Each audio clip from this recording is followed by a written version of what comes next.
Hi everyone, here's step-by-step guide how to delete your downloads history in your Google Chrome account. Alright, let's jump into it. First of all, open up your Google Chrome in the dock right here. And then once you're here, you can instead your cursor at the top right corner on these three dots and then click on it. So once you're here, you can find downloads section here and click on it. Well, once we're here, we can see list of your downloads. So once we're here, we can instead cursor on this three dot and then click on it.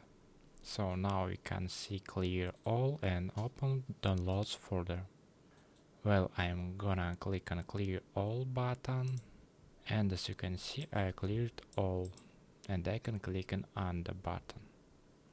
So that's it. I hope it helps. You can watch this new video or this playlist about Mac.